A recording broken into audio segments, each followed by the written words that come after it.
जय गुरु जी, शुक्राना गुरु जी। मेरे प्यारी संगत जी, गुरु जी का अनंत अनंतम शुक्राना, लख लख बार शुक्राना, हर चीज़ का शुक्राना, सांस का शुक्राना।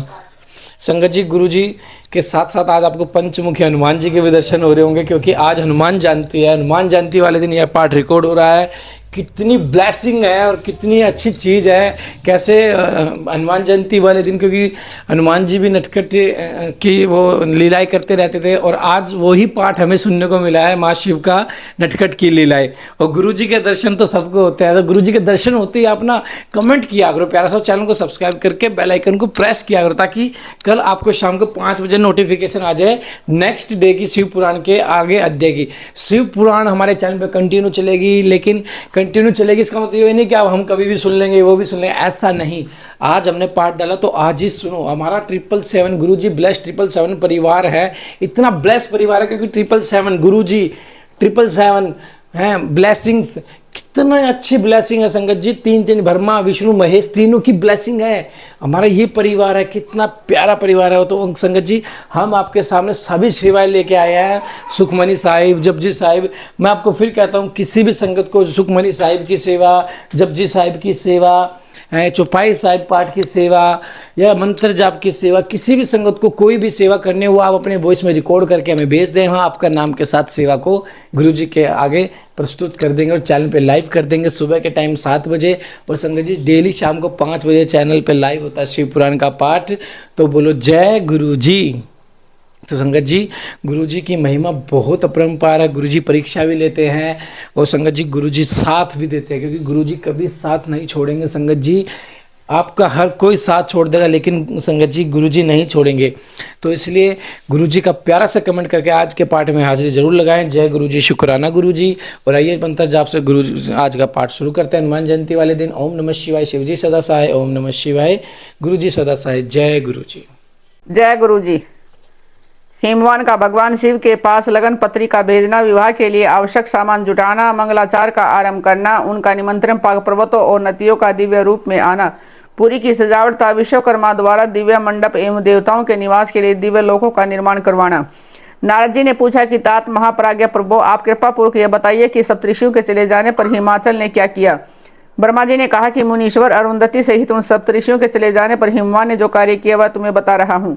सप्तऋषियों के जाने के बाद मेरे अपने मेरु आदि भाई बंधुओं को आमंत्रित करके पुत्र और पत्नी सहित मनस्वी गिरिराज हिमवान बड़े हर्ष का अनुभव करने लगे। तदंतर ऋषियों की आज्ञा के अनुसार हिमवान ने अपने पुरोहित गर्ग जी से बड़ी प्रसन्नता के साथ लगन पत्रिका लिखवाई। उस पत्रिका को उन्होंने भगवान शिव के पास भेजा। पर्वतराज के बहुत से आत्मीय जन प्रसन्न मन से नाना प्रकार की सामग्रियां लेकर वहां गए। कैलाश पर भगवान शिव के समीप पहुंचकर उन लोगों ने शिव को तिलक लगाया और वह लगन पत्र उनके हाथ में दिया। वहां भगवान शिव ने उन सब का यथायोग विशेष सत्कार किया। फिर वे सब लोग प्रसन्नचित होकर शैलराज के पास लौट आए।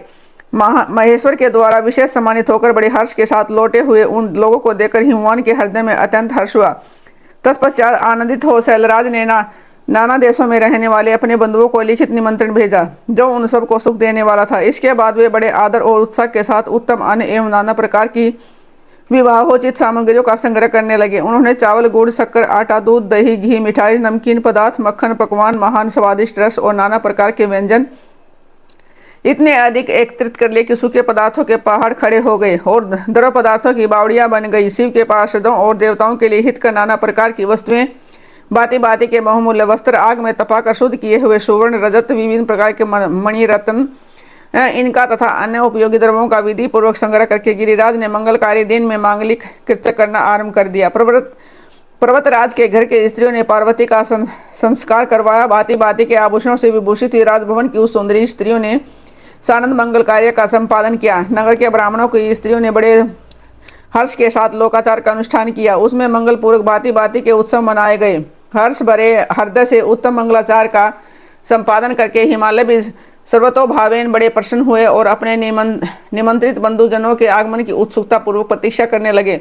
इसी बीच में उनके निमंत्रण बंधु बांधव आने लगे। देवताओं के निवास भूत गिरिराज सुमेरु दिव्य रूप धारण करके नाना प्रकार के मणियों तथा महारत्नों को यत्न पूर्वक साथ ले अपने स्त्री पुरुषों के साथ हिमालय के घर आए। मंदराचल, अस्ताचल, उद्याचल, मल्य, दुर्धर, निषद, गंधमादन, करवीर, महेंद्र, पारी, यातर, करोंच, पुरुषोत्तम, शैल, नील, त्रिकुट, चित्रकूट, वेंकट, श्रीशैल, गोकामुख, नारद, विंध्य, कालंजर, कैलाश तथा अन्य पर्वत दिव्य रूप धारण करके अपनी स्त्री पुत्रों के साथ बहुत सी भेंट सामग्री ले वहां उपस्थित हुए। दूसरे द्वीपों में यहाँ भी जो पर्वत हैं वे सब हिमालय के घर पधारे। शिवा और शिव का विवाह है, यह जानकर सबने बड़ी प्रसन्नता के साथ वहां पदार्पण किया। सोनभद्र आदि नंद और संपूर्ण नदियां दिव्य नरनारियों के रूप धारण कर नाना प्रकार के अलंकारों से अलंकृत हो शिव पार्वती का विवाह देखने के लिए आए। गोदावरी, यमुना, सरस्वती, वेणी, गंगा, नर्मदा तथा अन्य श्रेष्ठ सरिताएं भी बड़ी प्रसन्नता के साथ हिमवान के यहाँ आई। उन सब के आने से हिमालय की दिव्यपुरी सब ओर से भर गई। वह सब प्रकार की शोभाओं से संपन्न थी। वहाँ बड़े बड़े उत्सव हो रहे थे, ध्वजा पताकाएं फहरा रही थी, वंदनमालों से उनकी अधिक शोभा होती थी। चारों ओर चंदोवे तन होने से वहाँ सूर्य का दर्शन नहीं होता था। भांति भांति की नीली पीली आदि प्रभा उस पुरी की शोभा बढ़ाती थी। हिमालय ने भी बड़ी प्रसन्नता के साथ अपने यहाँ पधारे हुए सभी स्त्री पुरुषों का यथा योग्य आदर सत्कार किया और सबको अलग अलग सुंदर स्थानों में ठहराया। अनेक उपयुक्त सामग्री देकर सबको पूर्ण संतुष्ट किया। मुनि श्रेष्ठ तदंतर शैलराज हिमवान ने प्रसन्न हो महान उत्सव से परिपूर्ण अपने नगर को विचित्र रीति से सजाना आरंभ किया। सड़कों को झाड़ बुहार कर उन पर छिड़काव करवा उन्हें बहुमूल्य साधनों से सुसज्जित एवं सुशोभित किया। प्रत्येक घर के दरवाजे पर केले आदि मांगलिक वृक्ष लगाए गए और मांगलिक वृक्ष द्रव्यों से संयुक्त किया। आंगन को केले के खंभों से सजाया। रेशम की डोरों को आम के पल्लव बांधकर बंधनवारें बनवाई और उन्हें उन खंभों के चारों ओर लगवा दिया। मालती के फूलों की मालाएं उस और आंगन के सब ओर लटका दी। सुंदर तोरणों से आंगन का भाग अत्यंत प्रकाशमान जान पड़ता था। चारों दिशाओं में मंगल सूचक शुभ द्रव्य रखे गए जो उस प्रांगण की शोभा बढ़ा रहे थे। इसी प्रकार अत्यंत प्रसन्नता से भरे हुए गिरिराज हिमवान ने महान प्रभावशाली गर्ग मुनि को आगे करके अपनी पुत्री के लिए प्रस्तुत करने योग्य सारा उत्तम मंगल कार्य संपन्न किया। उन्होंने विश्वकर्मा को बुलाकर आदरपूर्वक एक मंडप तैयार करवाया जिसका विस्तार बहुत अधिक था। वेदी आदि के कारण वह मंडप बहुत मनोहर जान पड़ता था। देवर्ष से यह मंडप कई योजन विस्तृत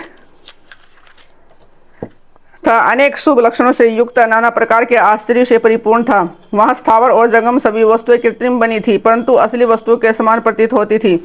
उनसे इस मंडप की मनोहरता बढ़ गई थी। वहाँ सब और ऐसी अद्भुत वस्तुएं जो इस मंडप का सर्वस्व जान पड़ती थी। नाना प्रकार की निराली वस्तुओं का चमत्कार छा रहा था। वहाँ की स्थावर वस्तुओं से जंगम वस्तुओं से स्थावर पराजित हो रहे थे अतः वे एक दूसरे से बढ़कर शोभाशाली और चमत्कारपूर्ण दिखाई देते थे। उस मंडप की स्थल भूमि जल से पराजित हो रही थी अर्थात चतुर से चतुर मनुष्य भी वह नहीं जान पाते थे इसमें कहाँ जल है और कहाँ स्थल। कहीं कृत्रिम सिंह बने हुए हैं, कहीं सारसों की पंक्तियाँ, कहीं बनावटी मोर थे तो अपनी सुंदरता से मन को मोह लेते थे, कहीं कृत्रिम स्त्रियाँ थी जो पुरुषों के साथ नृत्य करती हुई देखी जाती थी।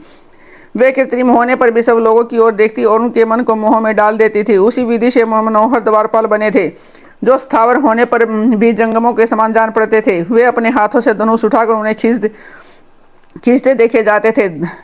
द्वापर कृत्रिम महालक्ष्मी खड़ी थी जिनकी रचना अद्भुत थी। वह समस्त शुभ लक्षणों से संयुक्त दिखाई देती थी। उन्हें देखकर ऐसा जान पड़ता था मानो अक्षर सागर से साक्षात लक्ष्मी ही आ गई हो। उस मंडप में स्थान स्थान पर सजे सजाए कृत्रिम हाथी खड़े किए गए थे जो असली हाथियों के समान ही प्रतीत होते थे। घुड़सवारों सहित घोड़े और हाथी सवारों सहित हाथी बनाए गए थे।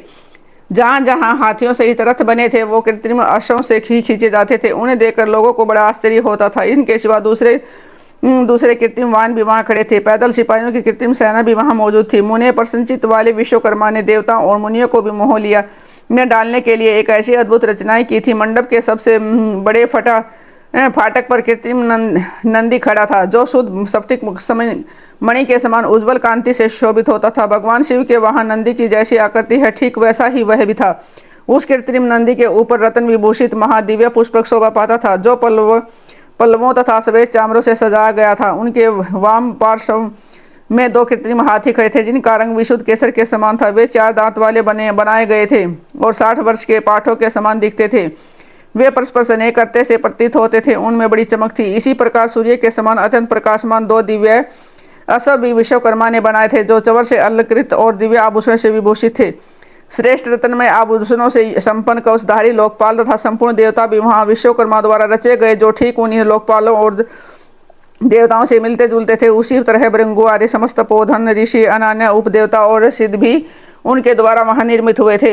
गरुड़ आदि समस्त पार्षदों से युक्त भगवान विष्णु का कृत्रिम विग्रह भी विश्वकर्मा ने बनाया था जिनका स्वरूप साक्षात श्रीहरि के समान ही आश्चर्यजनक था। नारद उसी प्रकार पुत्रों वेदों और सिद्धों से गिरे हुए मुझ ब्रह्मा जी की प्रतिमा वहां बनाई गई थी, जो मेरे समान ही वैदिक सूक्तों का पाठ कर रही थी। ऐरावत हाथी पर चढ़े हुए देवराज इंद्र भी वहां दल बल के साथ खड़े थे। वे भी कृत्रिम ही बनाए गए थे और परिपूर्ण चंद्रमा के समान प्रकाशित होते थे। देवर्ष से कुछ बहुत कहने से क्या लाभ है। हिमाचल से प्रेरित हुए विश्वकर्मा ने वहां शीघ्र ही संपूर्ण देव समाज के कृत्रिम विग्रहों का निर्माण कर लिया था। इस प्रकार उन्होंने दिव्य मंडप की रचना की थी। वह मंडप अनेक आश्चर्यों से युक्त, महान तथा देवताओं को भी मोह लेने वाला था। तदंतर गिरिराज हिमवान की आज्ञा से परम बुद्धिमान शिवकर्मा ने देवता आदि के निवास के लिए उनके कृत्रिम लोकों का ये भी यत्न पूर्वक निर्माण किया। उन्हीं लोकों में उन्होंने उन देवताओं के लिए अत्यंत तेजस्वी, परम अद्भुत और सुखदायक बड़े बड़े दिव्य मंचों की रचना की। इसी तरह उन्होंने मुझे स्वयंभू ब्रह्मा के निवास के लिए क्षण भर में अद्भुत सत्यलोक की रचना कर डाली, जो उत्तम दीप्ति से उद्दीप्त हो रहा था। साथ ही भगवान विष्णु के लिए भी क्षण भर में दूसरे दिव्य बैंकुट धाम का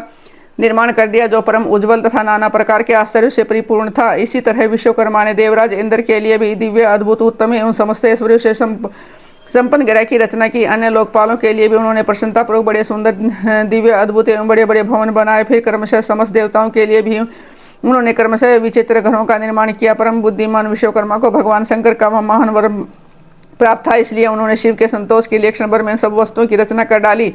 तदंतर उसी प्रकार भगवान शंकर के लिए उन्होंने एक शोभाशाली ग्रह का निर्माण किया, जो शिव के चिन्ह से युक्त था। शिवलोकवर्ती दिव्य भवन के समान ही अनुपम था। श्रेष्ठ देवताओं ने उनकी भूरी भूरी प्रशंसा की। वह परम उज्ज्वल, महान, प्रभापुंज से उद्भासित, उत्तम और अद्भुत था। विश्वकर्मा ने भगवान शिव की प्रसन्नता के लिए वहाँ ऐसी अद्भुत रचना की थी, जो परम उज्ज्वल होने के साथ ही साक्षात महादेव जी को भी आश्चर्य में डालने वाली थी। इस प्रकार यह सारा लौकिक व्यवहार करके हिमाचल बड़ी प्रसन्नता के साथ भगवान शंभु के शुभागमन की प्रतीक्षा करने लगे। देवर्षि हिमालय का सारा आनंददायक वृत्तांत मैंने तुमसे कह सुनाया। अब और क्या सुनना चाहते हो?